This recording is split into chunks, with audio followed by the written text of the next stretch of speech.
As soon as I got out of bed, my temperature skyrocketed to over 103. I lost vision and I blacked out for a little while. I started to yell for help, and luckily my roommate heard me. I had shortness of breath. It honestly felt like it was really, really scary, and I don't know if somebody hadn't been there, what would have happened.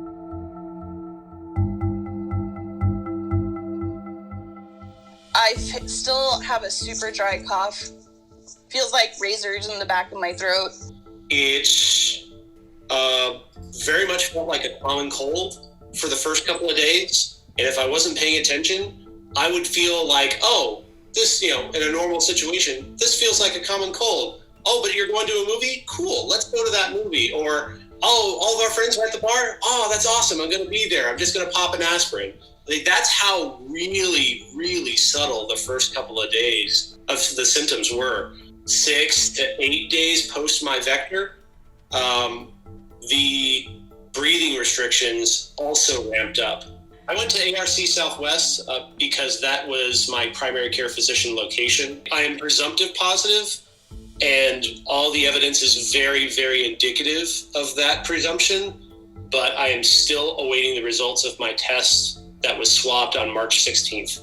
On March 9th, my husband came in contact with somebody, and we didn't learn until the 16th that he had been in contact with anyone. When I called Baylor, I had to go through the series of surveys, and they're like, okay, so it sounds like you may have it, but this still needs to be approved by a doctor or a nurse, and we'll get back to you. And they're like, due to, the high amounts of inquiries, this could be up to 48 hours. And it took several days, which is why we moved to the community care center.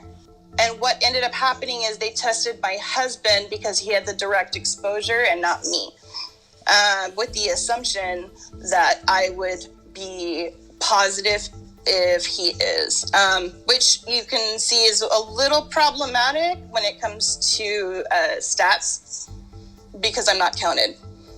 My husband got tested on March 19th, and we are still waiting for results. I think my biggest fear in all of this is that I was unable to be tested, even after speaking to 2 doctors, and them stating that I likely did contract COVID-19. There were no tests for me because I wasn't immunocompromised. I didn't work in the healthcare industry, and I didn't have contact with somebody that had been tested for the illness. But it just goes back to me not knowing if I've come in contact with somebody who had COVID-19. And I'm sure most of those people don't fit the requirements to have been tested, so many of them wouldn't know. Being 11 days behind on the actual numbers is concerning. That's not even the right word. I have no words.